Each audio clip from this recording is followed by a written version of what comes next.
Il est à peine 7 heures du matin, pourtant elles sont déjà sur leur lieu de travail.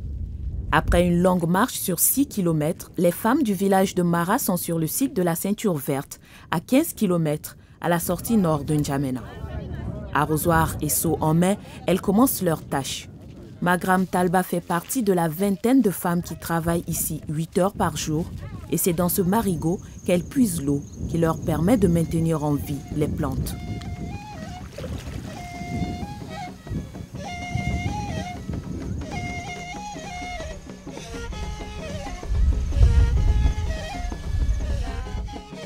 Je travaille sur le site depuis plus de 2 ans. Chaque jour, on plante et on arrose les arbres. C'est un bon travail. Ce que je gagne me permet de nourrir mes enfants et d'entretenir mon foyer. Et puis surtout, on participe à la préservation de notre environnement. Un arbre est un bien commun, donc tout le monde doit s'en préoccuper. Pour Magram, la ceinture verte est une véritable aubaine. Il y a 2 ans, cette jeune mère de 6 enfants n'avait pas de travail, donc pas de revenus. Aujourd'hui, elle gagne 60 000 francs CFA, environ 95 € par mois. Ce matin, Magram et ses compères reçoivent la visite du coordonnateur national du programme de développement des ceintures vertes. Il vient s'enquérir de leurs conditions de travail et prodiguer quelques conseils. Ça, c'est la plantation de cette année. Donc, il faut suffisamment arroser pour que ça prenne. La terre appartient à l'État. Mais avant cela, ces gens-là occupent ce terrain pour faire des champs, de ceci, de cela. Et à titre de récompense, on les recrute, ceux qui sont en bordure, ceux qui sont concernés par ce terroir.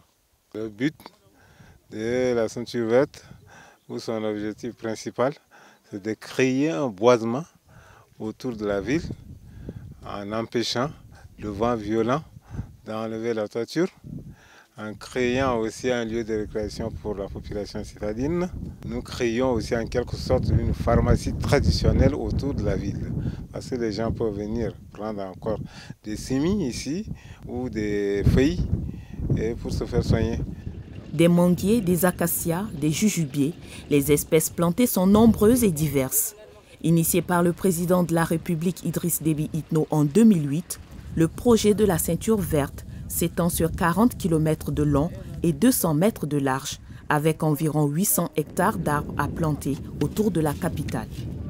Et pour sa réalisation, pas moins de 700 personnes travaillent à plein temps. À 10 km du site de Mara se trouve le village Akoa 2, qui lui aussi jouxte un site de plantation d'arbres. Pour le chef de village, au-delà de la création d'emplois, le projet a beaucoup apporté.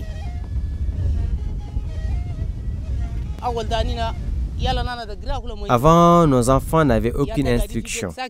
Nous n'avions pas les moyens de les envoyer étudier parce qu'il n'y a pas d'école.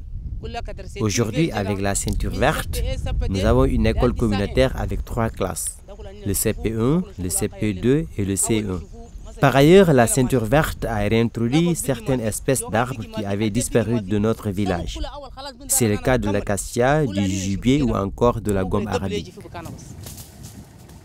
Mais tout n'est pas rose dans la réalisation de cet ambitieux projet qui, en 5 ans, coûtera la bagatelle de 12 milliards de francs CFA à l'État tchadien.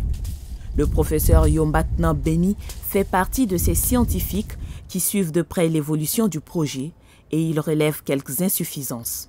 En ce moment, l'équipe qui est sur place fait face à des difficultés d'éducation civique. Il y a des citoyens qui viennent arracher, comment on appelle ça, les pylons, les poteaux qui sont installés là-bas, les forages, les outils qui sont donnés justement pour le travail. La question environnementale aujourd'hui, c'est une question qui mobilise de l'argent. C'est vrai que c'est une question sensible, mais il faut mobiliser beaucoup de ressources financières. Donc aujourd'hui, je pense que les ressources financières ne sont pas à la hauteur du projet pour l'instant. Il y a encore 135 hectares encore à planter.